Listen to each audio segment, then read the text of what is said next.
Come down, selector. It's your madman. All right, I'm done. That was a little too much. That was a little too much oxtail. That was a little too much oxtail sauce on it.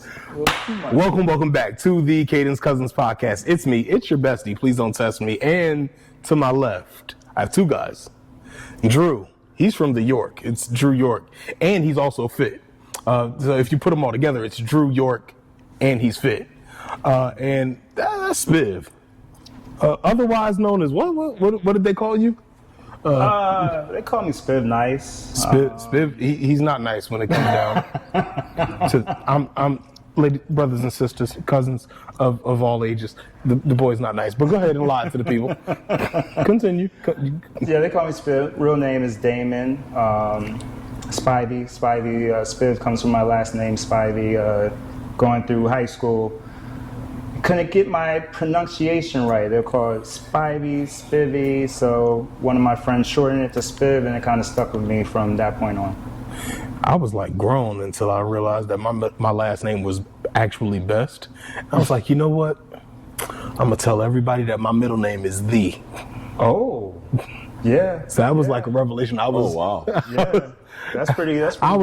Joey was my name. I was living the life until I realized, like, as a young adult, people calling you by your last name, right, might be a little fire. Like, might be fire. Because I mean, like, you know, that's Jordan, cool. Right? Yes. Spiv, right. You know, and then you got Best. Right. You know, but then, like, there are other people that you know by their first name, like LeBron, Kobe. Right. True. Right. True. So I always thought he was a rapper. No, you didn't. I always told you that was. I thought he was like an aspiring rapper. That's why his name was Spiv Nice. Oh, you thought he was nice with the bars. I went with hip hop. I was like, oh, this guy must be a rapper because Spiv Nice. Like, The nice came from art, but we'll get into that. Oh, okay. Later. Oh, and that's what we're here for. We're here to be artsy and fartsy. Right. Is that the way you say that? I don't know. Artsy Fartsy. That's probably going to be the name of this episode. Artsy Fartsy. Because these guys are artsy and they're fartsy. Mm-hmm. And I wouldn't want to be behind anybody if they're farting all on a group ride, because that's terrible. I mean, Jesus Christ. That's me. Dang, bro. Yeah, I got to stay. Don't get dropped by Drew, because you're going to really drop. Yeah. How's everybody doing, man? I'm good, man. Talk to me nice. Don't talk to me twice. Good. I'm good, man. It's a pleasure to be here. Thank you for inviting us. Thank you for inviting me to be here. Dang. I am awesome. It took me. I had a little detour getting here, but I finally made it. A little late. Hey, but, Dane might drive that car about as fast as he ride that bike, boy. If you don't know, now you know. Cop didn't see him coming, boy. Nah. Luckily, I dodged all the cops on the way here. So man. So, tell me something, because I think by the name association, you know, Kobe, LeBron, Drew, Jordan, Spiv, they could gather that y'all are some pretty damn decent cyclists, huh? You know. Hey, listen, they about to be modest. I'm very, cycling. We all liars. We all lie about everything. So all cyclists are liars. Right. So we are. Like I've been cycling for. I started in 2012. Really. 2012. 2012. I started cycling with one of my good friends from college, Jen. She got me into cycling, but it was like cycling in like baggy shorts, t-shirts, just chill, fun. I didn't really get into cycling until I met these guys, Black Watts, who we're affiliated with. They really got me into like the competitive and upbeat cycling that we Shout out to the Black Watts Cycling Club. Shout out to Chris, Shadden, Akil. Yes. Their family, they're also cousins. They're big time cousins. Yeah. Salute. I mean, it's just a family. Yeah. It's just a family. It's a loving thing. Except when you get dropped. Yeah. I mean, getting dropped isn't a bad thing, you know. Unless you're like Anton, where you get dropped on a bike ride and you got 2 phones and no route. and then you just be somewhere off in the woods with that you and your time. bike. That was a Hey, Anton, unfortunate situation. Anton, we won't let Ebro talk about you no more. No. That's Matter of fact, when you come up here, you tell your narrative. that's right. How you got lost. But it's funny that what Damon said. I didn't know that was the story because, as I mentioned to you before, I started in around 2012 as well. Oh, word. And I didn't know what I was doing. I didn't know anything. I was just riding, waiting on 9W, and this was hard. And then I stopped. And then come 2020 with Chris and Akil and Chad, and then meeting these guys, that's when it really started. Yeah. I have a kind of similar story. With a lot shorter of a tenure on a bike, but I definitely used to pull the bike out of the garage. I used to use my uncle's old bike, and as a way of like cross training, I would get a couple miles in. Like I would see, like I was like, yo, if I could do 5 miles, like that would be great. That'd be good. Right. But that would be it for the week. Like I would do that once a week, like and that would 5 be miles for the week. for the week. Like then I didn't have to run, so that was great for me. Yeah. So and then obviously the grand and glorious year of 2020 happened, and the world went upside down and topsy-turvy. Right. And I went to Wally World and bought a bike. I went straight to Wally World, bought a bike, and started riding everywhere I could. Yeah. So COVID changed everybody's life. COVID changed everybody's. In some way, Good and definitely. Like COVID, like I never thought I would be in a cycling kit. Like I was one of them guys in the shorts, like making fun of people. Like, yo, why is he wearing a tight kit, riding around in the bike? Now I don't know anything else. Hey, yo, Paz Normal's favorite customer right here. Attacker's favorite guy over there. He's the introduction for Paz for me. Yo, I'm telling you, man. Hey, listen. Yes. Listen, the international orders hate to see him coming. that leads, because, all right, so I spoke with Chad about the Black Watts kits, right? And I like to be like Drew's bike. I like to be Batman more than often. Right. Incognito. Yeah, cause I'm a bigger guy. I don't want y'all to see my little love handle. But anyway, you know, that's for the lady at home, bro. That's right. You know what I mean? Either way, right? I've seen some of y'all's kits, like the way y'all put y'all stuff together. Obviously, you know, sometimes, you know, back in the day, y'all didn't mix Nike with Adidas pants. Right. But nowadays, I see y'all kind of mixing up and mixing and matching and making some new style choices for cycling. What, Drew, first, how do you identify your style in cycling to your style off the bike? Yeah. So again, it all started with Black Watts. Like these guys were, you know, doing it differently. And when I saw what they were putting together, the colors and, you know, the brands that I've never heard of in my life.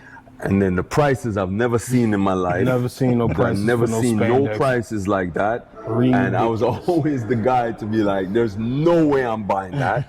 You know, but shout out to a lot of, you know, employment benefits. Thank goodness. You know, that helps. And I just, you know, after, you know, you try the good stuff, it's hard. To go back.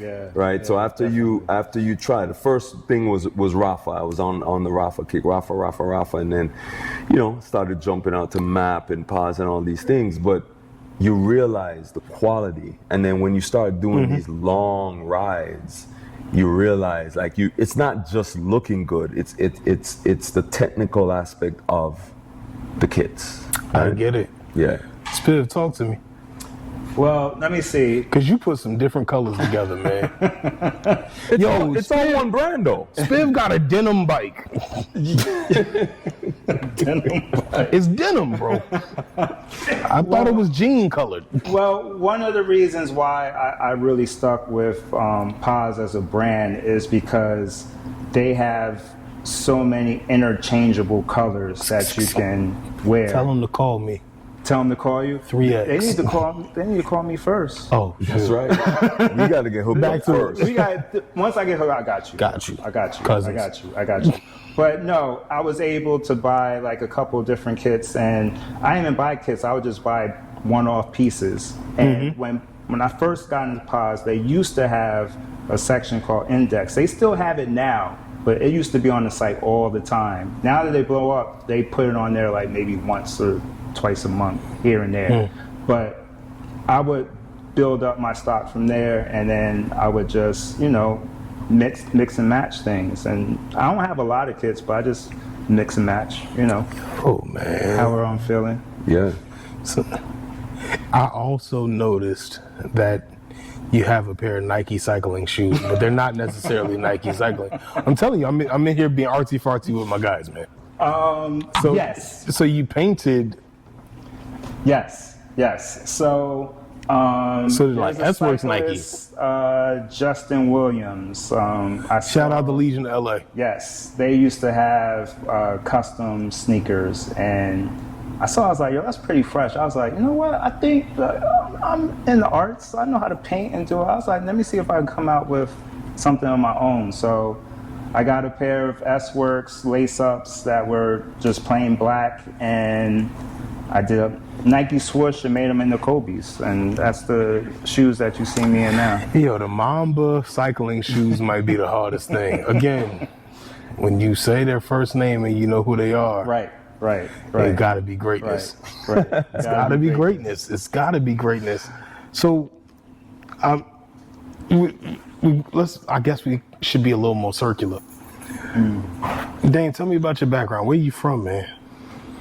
I am from originally the Boogie Down Bronx. Okay.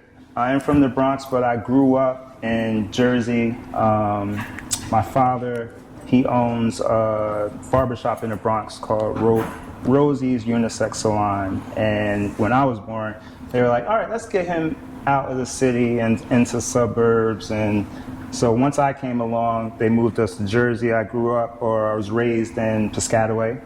That's what I call home. I call him the Prince of Piscataway. Yeah, I do a lot of cycling in those streets, but mainly in Piscataway, and then high school, college. I went to Rutgers Newark. I went to Rutgers Newark as an art student, as Mason Gross art student, majoring in graphic design, and that has took me into different avenues, and right now I'm working as a production director for graphics trade show. Hey man, these cyclists, man. Y'all think we just ride our bikes every day? No, you gotta have a job. You gotta have a job. This is one of those expensive sports. You gotta have a job. You gotta have a job. You gotta have a job. Hey, Drew, what do you tell me your background? Yeah, so originally born and raised in Kingston, Jamaica. I'm sorry. Yes. No gunshots. Let's keep it cool. Yes, Kingston, Jamaica. Came to the U.S. Straight to Queens, New York. Shout out Queens, New York. Then made my way to New Jersey. Always been in technology for my career. I'm still in technology right now. So I manage, technology projects and various things like that, and other entrepreneurial, ventures as well. So just trying to put it all together. Man, again, if you're gonna be in cycling, you gotta have I'm telling you. I'm still trying to get it.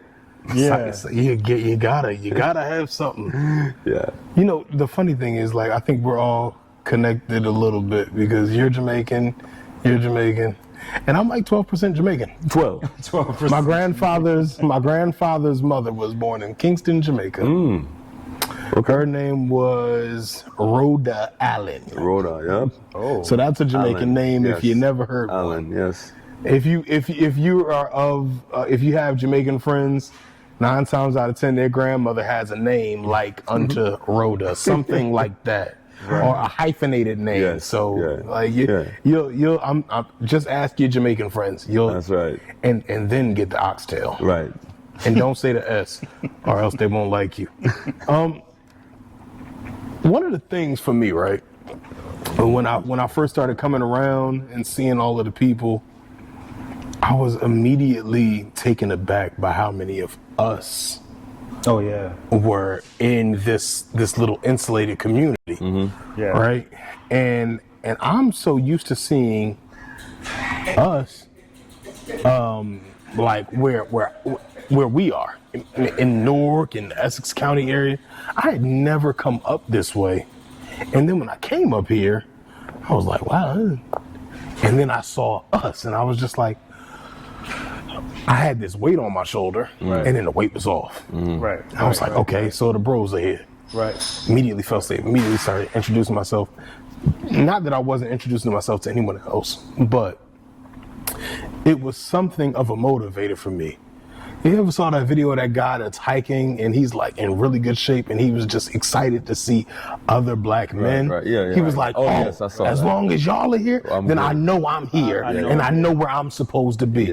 Because sometimes you can find yourself so far outside of like your normal situation, you don't necessarily know if you belong there. And so one of the more important motivating factors in cycling is being able to be represented well within cycling, is being able to see people who have kind of the same kind of experiences as you. And so coming to a ride, and seeing the original Batman and then the Speedy Fast Man, and seeing all of these different kinds of people from different walks of life, but we share this like commonality. And it was so motivating for me. I'm like, yo, you know what? I could keep doing this. You know what? I can kind of be myself more. And I learned later on that it wasn't that kind of community. It was like everybody wants you to be yourself. Everybody does, regardless of skin color. But initially, my veil had come down quite a bit. I was like, okay. So, and that always motivated me. But I wanted to know what motivates you, like Drew. What keeps Drew cycling? Well, because it's like we can find inspiration everywhere. But like, what through Drew's eyes or Drew's lens gets you doing another 30 miles tomorrow? So for me, when I started cycling, it was really, I started cycling the second time. It was really about incorporating cycling as a part of my fitness routine. My wife, shout out G, is a fitness person. She works out all the time. She's fit. She's always, working on her body, working on herself.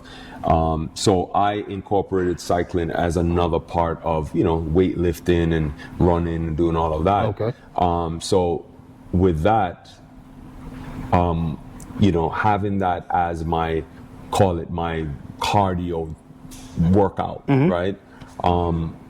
Meeting these guys from Black Watts and all these guys now put another layer on top of it, which is community.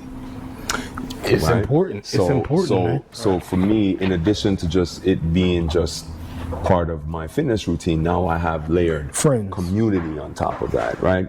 Now on top of that, meeting this guy, seeing what he does on the bike with his eye and his lens. I'm a jack of all trades, but I've been a wedding photographer for many years. And I kind of stopped and got away from photography in that way and put the camera down. But then meeting him and seeing what he does on the bike inspired me again to start shooting. So it's just been layers and layers and layers and layers and layers when it comes, and it all started with cycling. That's really indicative of everyday life. Like, we start something, we stop something, and then we start it again, and we start, like, sometimes we don't start. We have this grand idea of what we're going to do, and nobody knows what every day brings. The challenge of the next day, like, hey man, like, to be completely honest, like, I wish we weren't recording today, because guess what? This is like the last warm day we have. For the next week. But guess what? Life has its things. Like, so sometimes you pick up the thing, but then you got to put it down for a second. But then when you return, it's right there. It's right there. And I think that speaks to like the level of redemption for each of us as men. Sometimes we get bogged down. I was having this conversation with somebody in what we can do and how we provide, right? Like, so maybe we get caught up in being fathers, uncles, being husbands, partners, right? Maybe we get caught up in that, and then we lose the sense of self-worth outside of I pay the bills at my house, outside of I make sure my kids are taken care of, but we lose our sense of self-worth. Just the sense of just having time to yourself. For sure. You know, Drew's a father, I'm a father, I have 4 children, all different age ranges from 23 down to 16. And nowadays, kids are so intertwined, especially if they're in the sports. Like, this So would be a whole involved. different topic, but there's always something going on with them. So you're always running, always taking them. Even before getting here, I was taking my son Emery to a basketball training. I had to drop him off real quick first.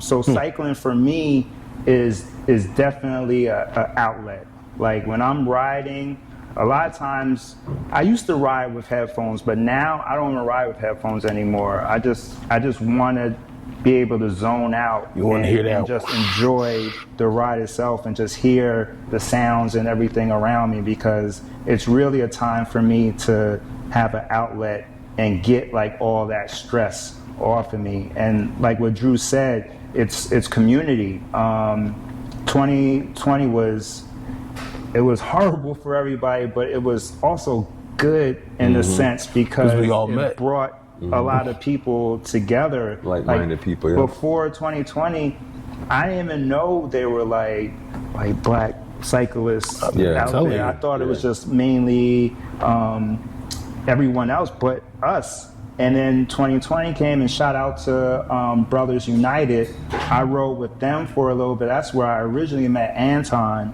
But I kind of pulled away. They were a little bit too far. They originate out of Patterson. That was kind of far from me. Patterson to Piscataway is a hike. Yeah, that's a hike. So I kept on searching, and I was able to stumble upon Black Watts. And they were a little bit closer. Not as close as I would have liked, but it's definitely closer. Made it work. And like my first ride with them, I remember it like it was yesterday. They had the website. On the website, they were like, all right, we're doing a ride this Saturday or Sunday. Here's the meetup point. I was like, all right, it's pretty well put together. There's a meetup point there. I know they don't know me, but I mean, we cycle, so I'll just show up. Showed up. The first person I met or saw there was Rick Rizzy, ride with Rizzy. Shout out Rizzy. Shout out Rizzy. Out there tuning up his bike, stretching. And he was just very welcoming. He was like, hey, how you doing? He's like, oh man, thanks for coming out. Yeah, we had a ride. People are coming up soon, blah, blah, blah. And I just felt like at ease. Like, that pressure came off, man. It just came off. And then Chris showed up. Chad came up.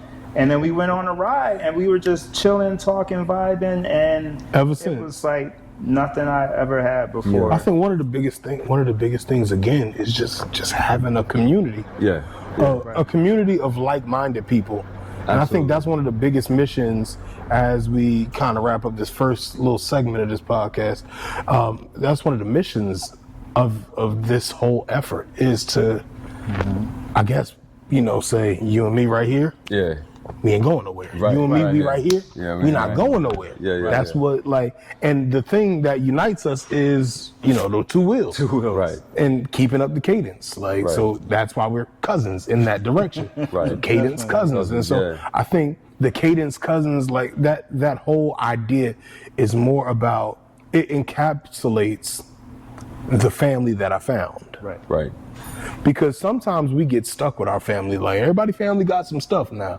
But sometimes we get to choose the people that we're around. That's true. And these are the people that you choose. And so it's always a beautiful, beautiful thing to be able to choose like-minded people and to be around good folk. And it's a blessing to be with you guys and to have you guys on the podcast. Yeah, absolutely. Thank you. No problem, bro. Thing all tight up. Yo, we're back, and we still got our guests here. Yeah, man. Drew, Spiv, and it's about to get.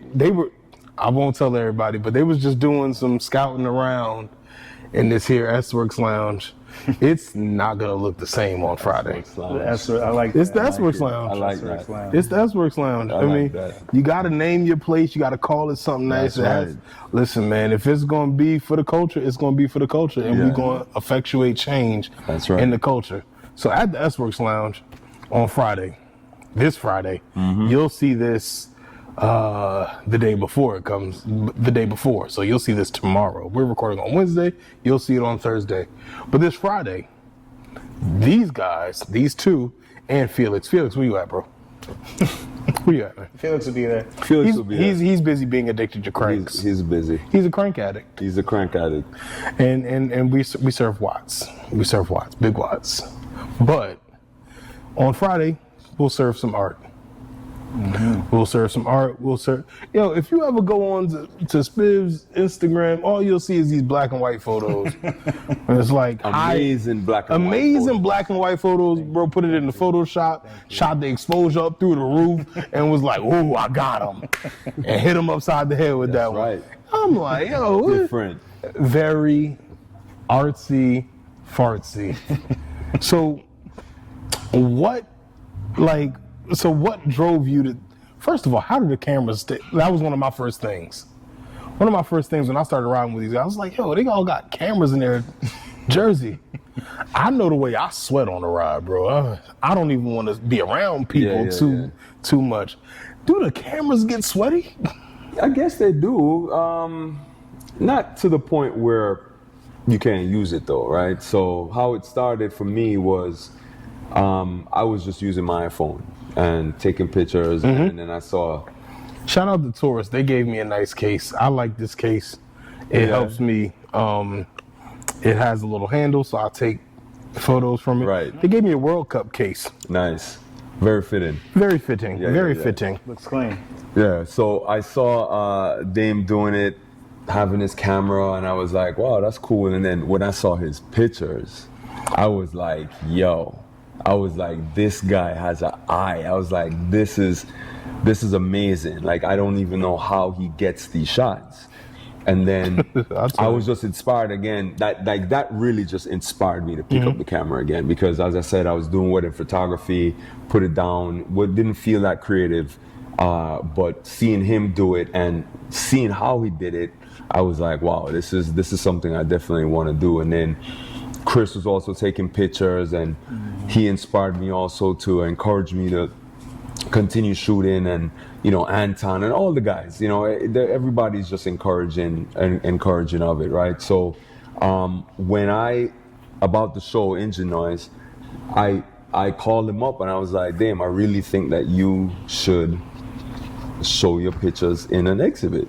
But I was thinking he should show his pictures. And he dragged you into it. Yes. And he was like, no, we need to, and I'm like, guy, this is, I wanted your pictures, not my pictures. Hey, if we all going down on the same boat, we gotta go together. So I was like, all right, yes, I'm in. So, creatively, we discussed it.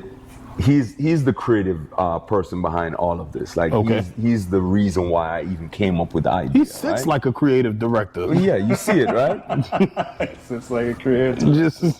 Yeah, you see it. So he's the creative. Like, we're creatives, but he's the guy that was the inspiration behind all of this. So Dame, like on one of them speed runs down 9W, you was just like, yo, I'm gonna bring the camera with me.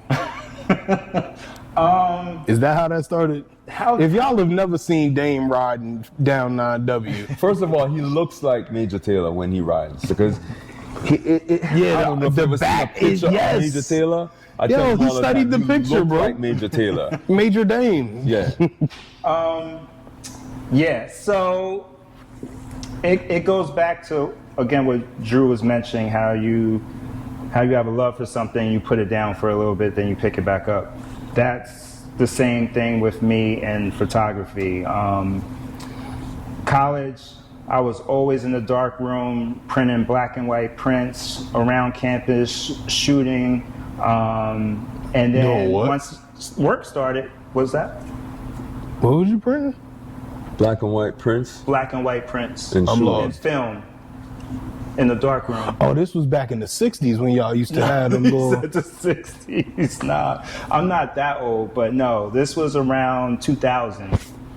Around the year 2000 when I was in college. Yeah. I don't know nothing about that. Bro. Yeah, they train you. They train you in film in college. I was trained in film. So before digital. So you were classically like trained. Yes. Yeah. Yes. In the dark. So this is much more than. So this is much more than when you take the. Yeah. Right. It's a little further than that. Yeah. So. I picked it back up. I picked up cycling, and then Drew has one right there. It's called the Rico GR. It's a small pocket-sized camera, but it shoots like a manual camera. You can adjust the aperture, you can adjust the ISO, you can do everything with it. So I started carrying that on rides, and I would carry it in my pocket. And to answer your question about the sweat, yeah, it does get sweaty. Yeah. Oh, okay. I would put a hand towel in my pocket between my body and the camera to keep it from getting the sweat on it. So, but no, I would use that and I would shoot while I'm riding. Like I'll go downhill, whatever. I'll just pull it out, take a couple pics, and a lot of the pictures that I take are like luck.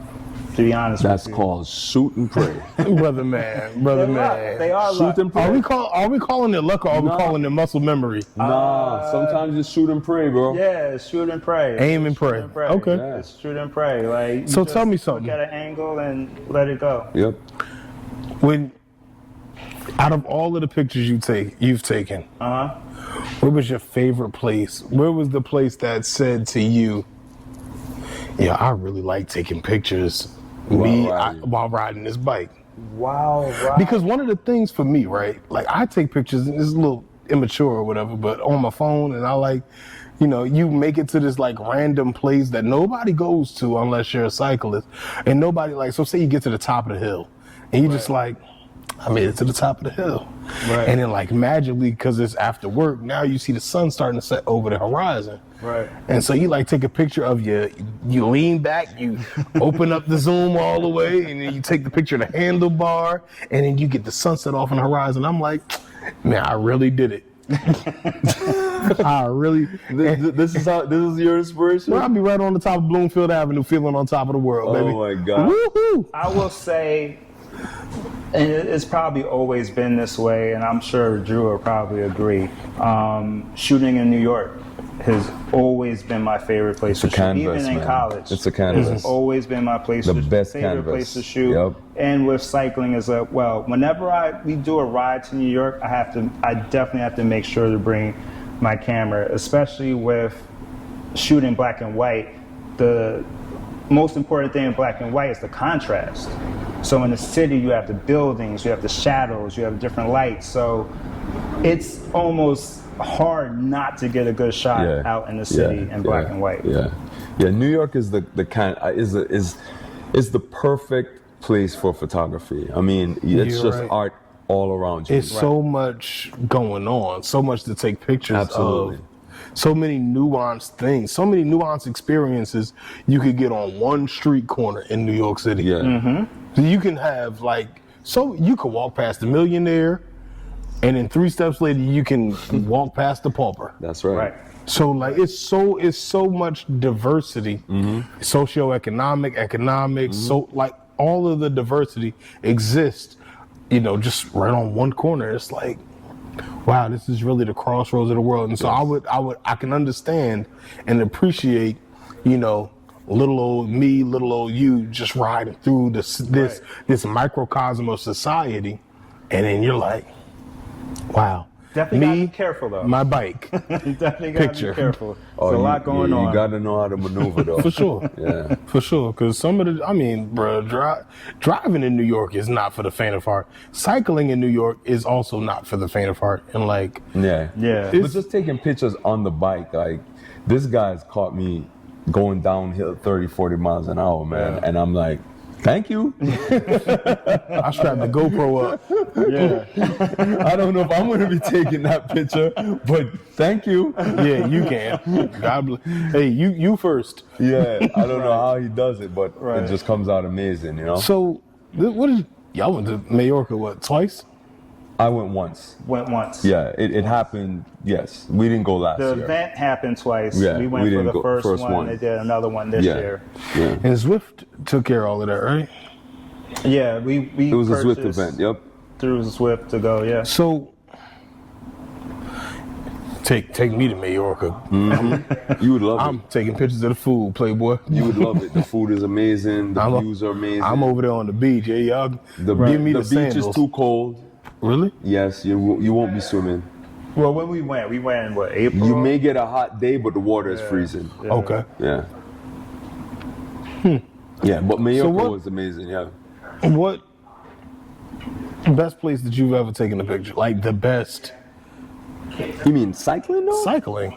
Cycling.